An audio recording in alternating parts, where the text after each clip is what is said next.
Yep. The kids are smart, dude. Hurry. Yes, they will. See, they're learning. They are playing. They Yep. know how to play the system. Absolutely. I can think of a number of different assignments and Yeah. tasks that I would have to redo in response to the uptick in use of generative AI. Uh, Absolutely, Yeah. Holland. A lot of teachers across the country, probably across the, probably internationally, are going back to paper because they're finding kids can just plug it into AI and get any kind of answer. Yeah.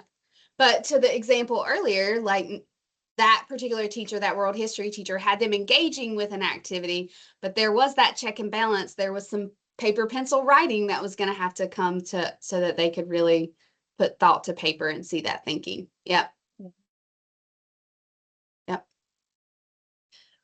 I just did an activity like this with people across the state where people were putting in things and things like Yeah.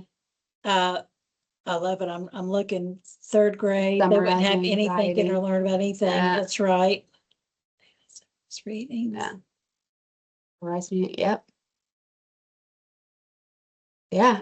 I mean, there's a lot of examples of, I think, how educators, and I think we, again, back to what we were just saying, like as educators, we are constantly having to redesign, rethink how we do things in response to what's going on in the world. Absolutely.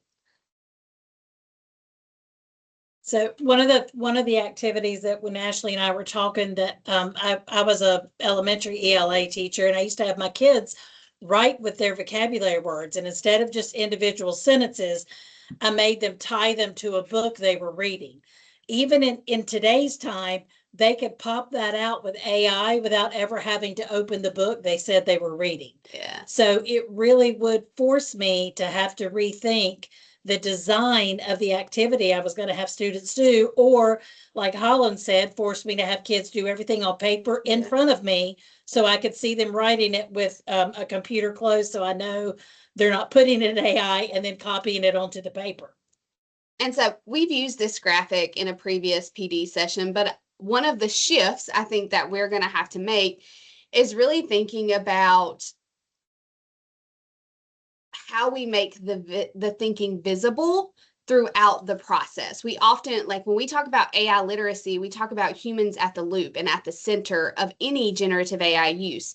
And so then how do we have students begin to show that, show their thinking, show their judgment, show their input throughout the entire process? And so not to say final products like the paper that, or the letter they were going to write to advocate to a congressman or whatever isn't important. It is. But how do I have checks and balances along the way to ensure that that thinking is visible and I know their thoughts are original? And then if they do utilize AI, how are they making that transparent throughout the process? And so we talk a lot about the porch of a graduate and how important those durable skills are, and they are. Those are skills that will serve them in life regardless of what profession they enter into, whether they go to college or whether they enlist. Those are skills that, I mean, we use every day in our working lives or in our personal lives. And so when we think about those shifts that need to happen, right, we want to keep at the core, right? We talk about this all the time. We want to, learning is at the center and at the core of all that we do. And we want to make sure we keep humans in the loop. And so I love this. It says the irreplaceable core is human judgment and agency. It's the central anchor of learning and what AI cannot replace. And so those are the pieces that we want to make sure as we are thinking about some of these shifts, how do we elevate that? And so let me paint this picture for you. How many of you, either thumbs up, thumbs down, or a yes or a no in the chat, have ever been asked to work in a group, or you have ever asked students to work in a group? Thumbs up, thumbs down, yes, no. Yep. How many of you, either you have experienced this yourselves or you have seen this played out in your classroom, even after you gave this great speech about collaboration and what collaboration should really look like, you see students immediately focus on a division of labor, whether that was you or them, like who's going to do this and who's going to do this. Like, Or one kid does it all while everybody else does nothing. It could be either way. yeah. And it really becomes around that idea of many hands make light work. And it really becomes about the task, not necessarily about the learning. And so when we think about that, that is often what we see when we talk about collaboration. Not always, and that's not the intent of what we want to see when we ask students to collaborate. Absolutely, it does. Really, we want them to be like that collective unit to learn how to process that content together, how to make decisions together. Everybody brings a different context, different experiences to the group that could add a layer and a nuance of understanding, right? And so that is really what we want to see when we talk about collaboration. And so then how do we leverage AI to help us, to make some of these shifts? And so I love this because it talks about what we see in a lot of very traditional classrooms and the shifts that we want to see made, and then how AI can help support that. So AI can help create some shared planning documents, some checklists, things like that. They can help the group start to brainstorm. But what is central to that and the key to making that a successful collaboration is the humans, right? That they are engaging in that negotiation, that back and forth, that they are shared decision making. And so I love this this graphic that DPI created because I think it really does lend itself to thinking through what those instructional shifts should be and how to utilize AI in a meaningful way. But what I also love is that they created a document as part of their Gen AI guidelines to really help us do this. And so we're going to throw the link to this in the chat for you. This is part of the state's guidelines that they've put out, which is like at this point a 70 to 80 page document. Like it's a lot.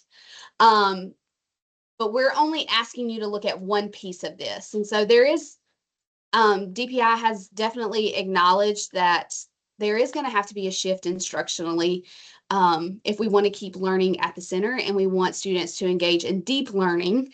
And so they've given some examples of different tasks with different grade bands, different subject areas, and what the original task may look like and how to kind of redesign it.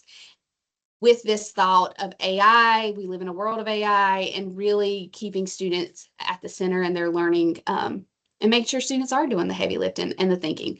And so we want to be quiet and give you about 5 minutes to look at it. She's going to open it up so we can kind of give you an overview. The first part kind of goes through the why it matters. Those 3 critical questions down there, this is down at the bottom right there. What they really want us to focus on as teachers, and it's a great suggestion, is to think about where judgment lives with activities that we're doing with students when they're using AI, what decisions the students have to make, and how we as the teachers are going to see their thinking. And so as you scroll down, you're going to get to the point where they've got examples, and each of them are under one of the Portrait of a Graduate durable skills. So you can look at any of them you want to, but we want you to take a look at one of those. And then as you look at it, we're going to put our Canvas slide back up so you can see the questions we want you to think about to come back and talk about. We want to know what the original task was, what the kids I'm gonna need to see the Canvas screen because I can't remember how it was redesigned, what students have to do, what the human judgment is, and how the activity is making thinking visible. Yeah, so we want to give you a few minutes to kind of explore in there, think through some of those ideas and how they make those instructional shifts. So we will be quiet. I am going to play my timer. Full disclosure, it does have sound, so if that bothers you, you can turn your sound down. It is supposed to be relaxing music. But we're going to give you a few minutes to kind of peruse some of their guidance in there. And if you've never seen that document, it is one you can go down a rabbit hole with. So just be forewarned.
Okay, you have about 1 more minute left to look at your activities.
All right, did anybody see any kind of instructional shifts that you feel really resonated with you, or something that you're going, oh, it's already sparking those thoughts of how you can change some things you might be doing with activities that you already have created that you like and enjoy, that hit those learning the standards with your kids?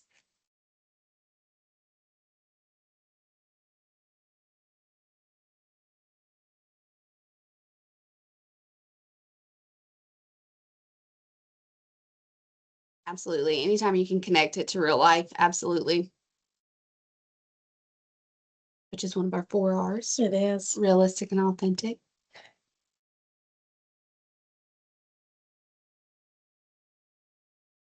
Well, we have something else we're going to have you guys play in. If anybody else is in the midst of typing something, please share it.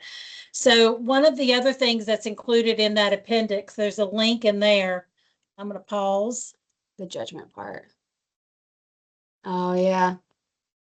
Yes. Because AI is not infallible, right? It makes mistakes. We caught a mistake earlier in one of the DPI resources. Yes. One that we've shared with you, and we're like, well, we're just going to keep on sharing it today because, Yep. but it was definitely there.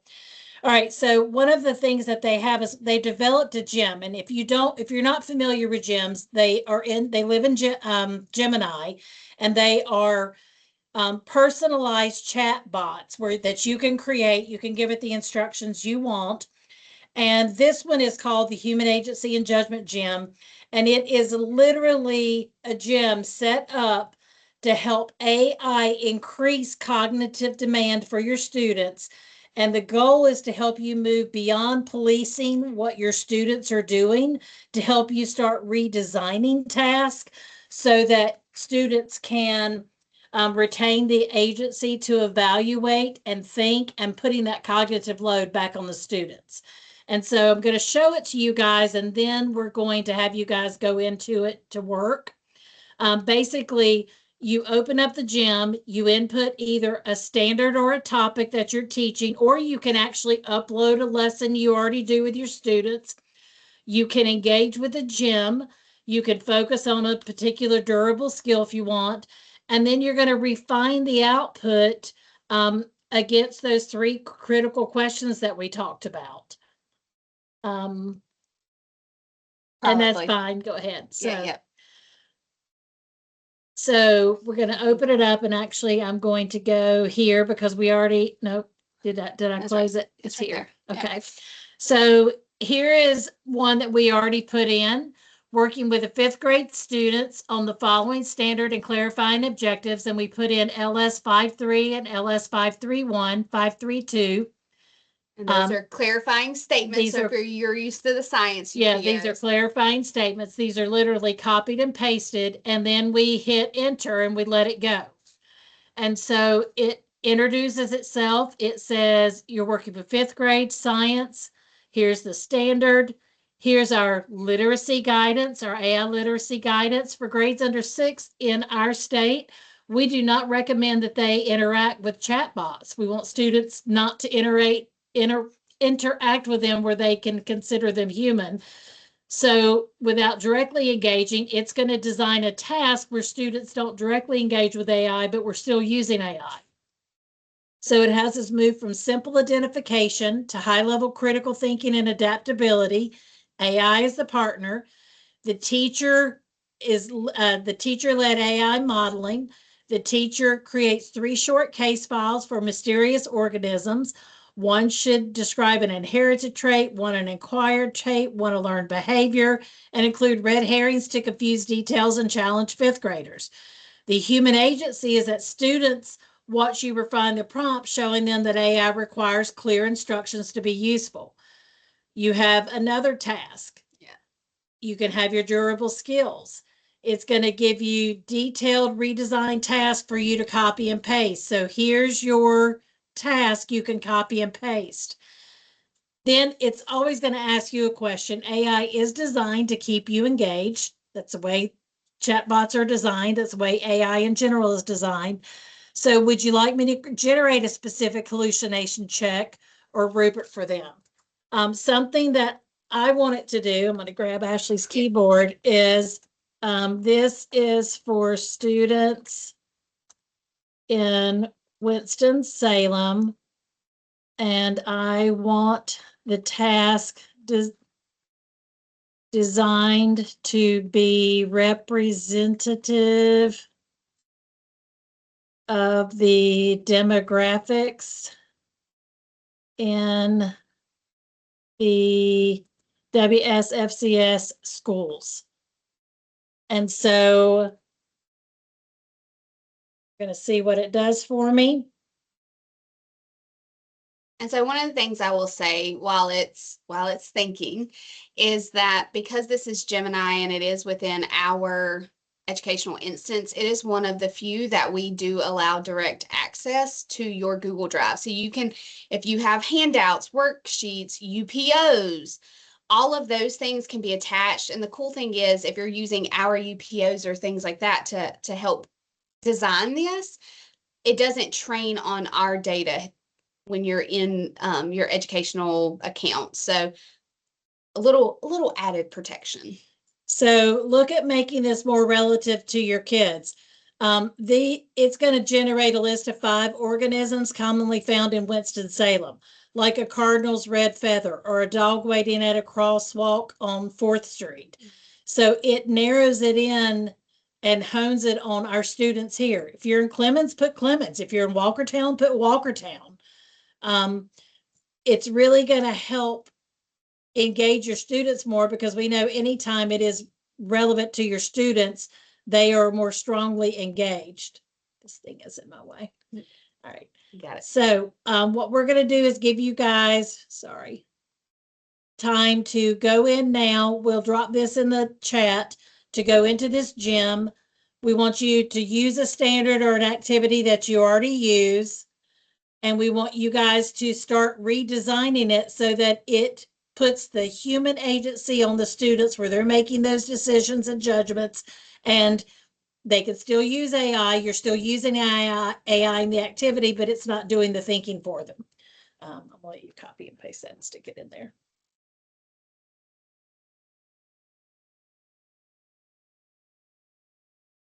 I put the So we're link gonna- in there. We're going to give you a good chunk of time. We're going to give you at least 10 to 15 minutes to play around in there. So if you have questions, you can absolutely throw them in the chat. So give us just a second.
and share your screen again. Okay, so if Gemini is what's coming up and it doesn't say the J, Judgment and Agency Architect, go on the left-hand side of your screen and open up GEMS. And when you click on that, you should see it over there on the left-hand side.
So as you're working in that gym, you can copy and paste a standard if that, like you have an upcoming standard that you're wanting to create an idea for. If you have a lesson plan from an old project or like from a task you have coming up, an assignment you have, any of those pieces that you would like to rethink or redesign. Like I used the 5th grade science standards, former science teacher.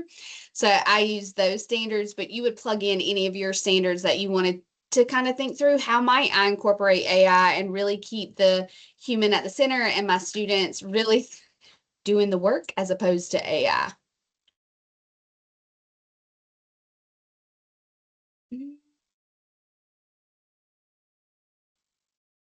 You should still be able to get to the slide deck on a mobile device, but if you don't have the Gemini app downloaded on whatever device you have, you may not be able to get to the gym. Like I have Gemini downloaded on my phone, so I'm not sure. Let me play on my phone and see.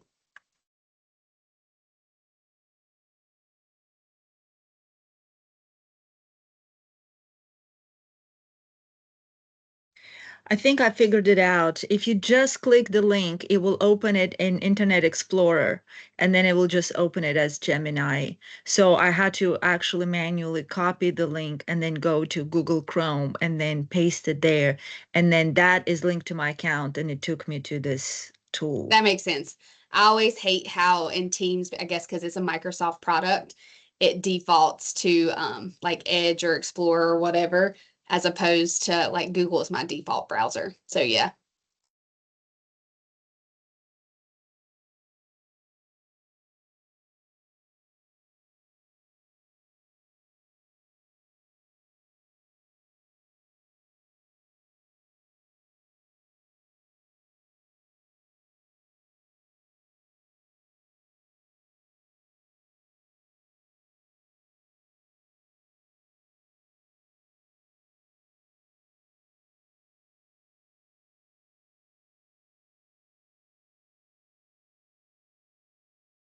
So is this the tool for the educators to assess our assessment, or for us to share Yes. with the students so they can ask questions and No, about this that is assessment? yeah, this is an educator tool. So as an Okay. educator, I would use this just like I did.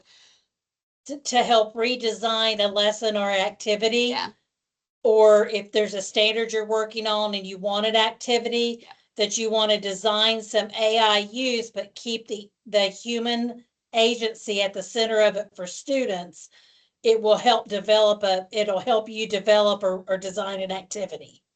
Okay, Yeah. I was just trying to figure out how it's different from just, regular Gemini that I would use to Yeah. help me to design some activities. Okay. So this is a gym that is built for, so gyms are like a custom chatbot built for a specific purpose. And so the specific purpose of this particular gym that was it was created by Vera at DPI, is to ensure that if you are going to use AI with students.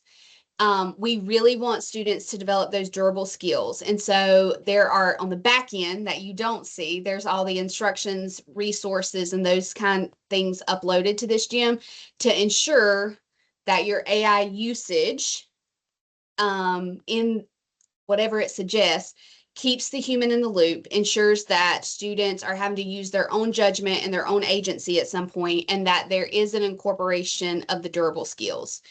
So that is the specific purpose of this gym. It has the North Carolina DPI AI guidelines in it. Mhm. So it's whatever it helps you design, it's within the guidelines that the state has, which is also very similar to the guidelines we've adopted in our district. We based ours on the state guidelines. So it's going to have you using AI with students in a way that's going to help develop that AI literacy for students to help them be successful as they move forward. So yeah, different gyms are built for different purposes. This one really is about ensuring that students are using their judgment and agency in the learning process, and that we're integrating those portrait of a graduate skills.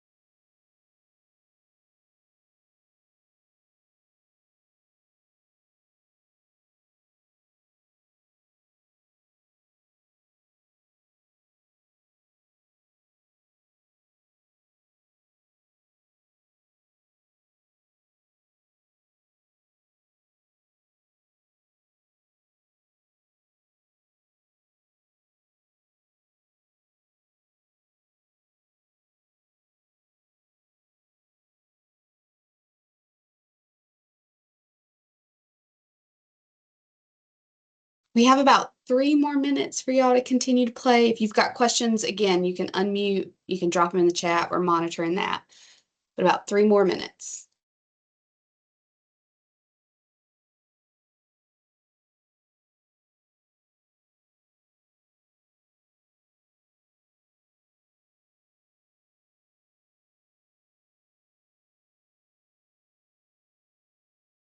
Perfect. We are glad it is a useful resource. Awesome. Awesome, awesome, awesome. Yay! Yes, please share. If you find it, please, please share.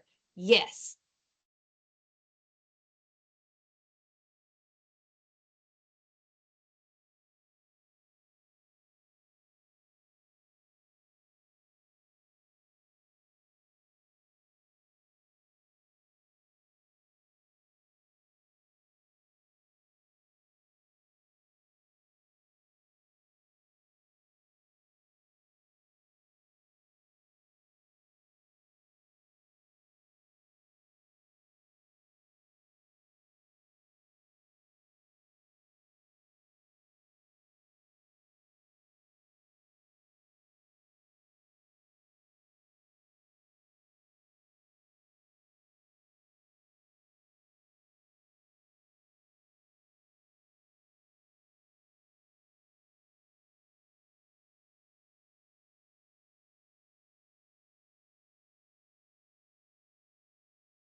All right. So we've already seen some people in the chat comment that it was a useful resource and a useful tool.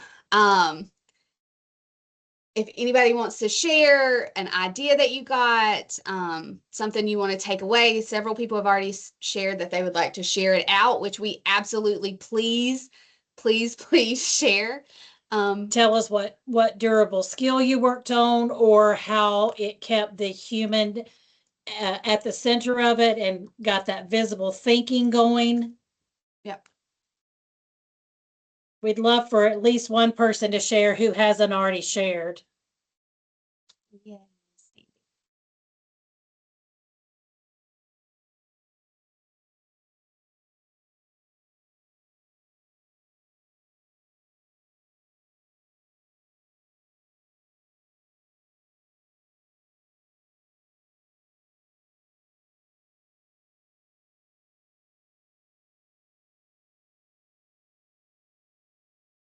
While we're kind of giving people time to respond, whether it's something you liked, again, an aha, something like that, how it kept students in the loop, I do want to say, I'm going to go back into my instance here. This is my account. You can see me up in the corner. This is my Gemini.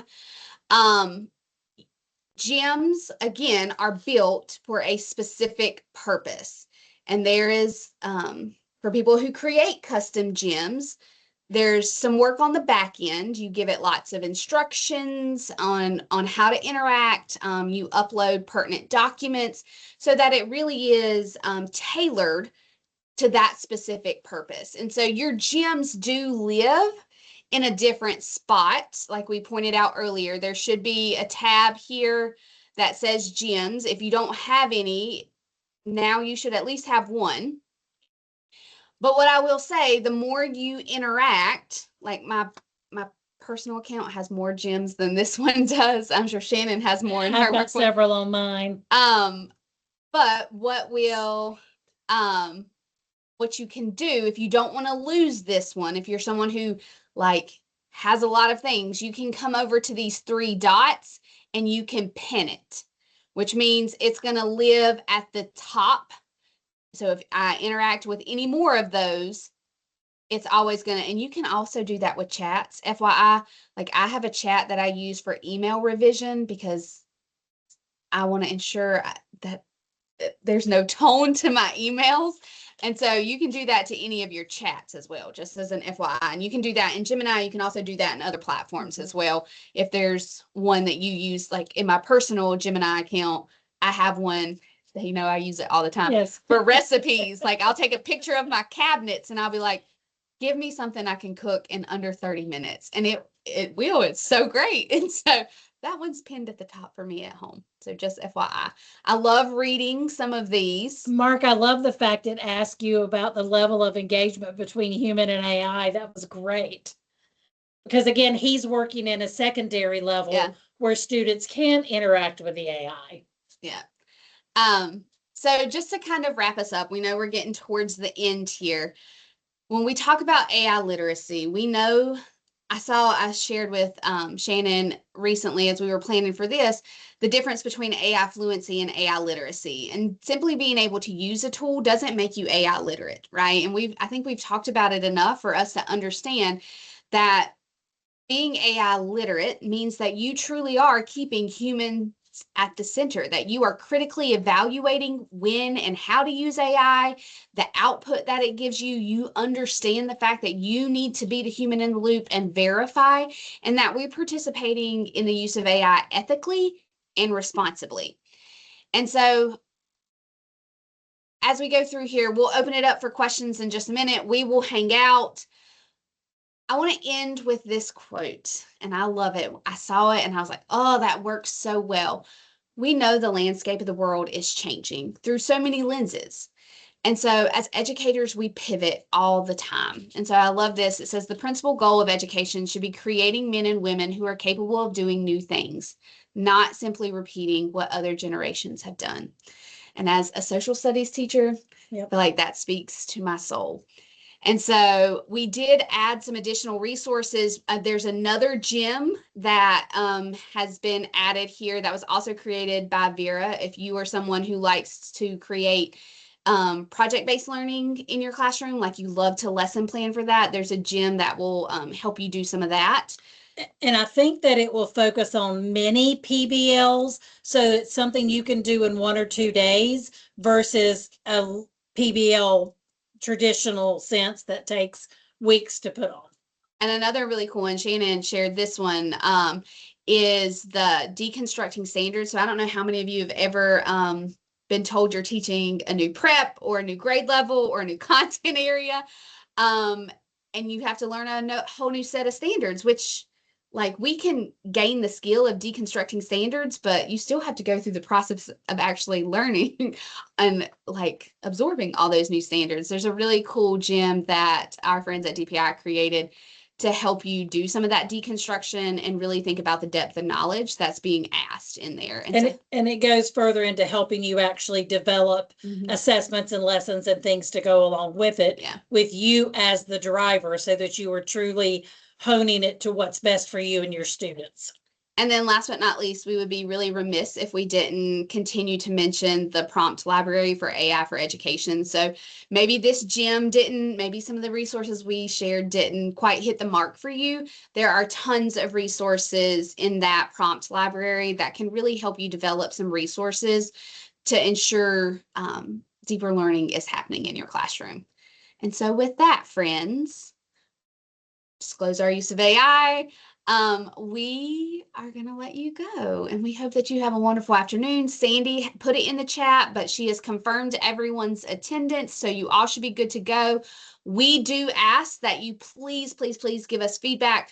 We look at that after every single session and make tweaks. And so thank you for joining us today. We really, and for those of you who have been here along this ride with us, for all the sessions or most of the sessions, thanks so much for coming back to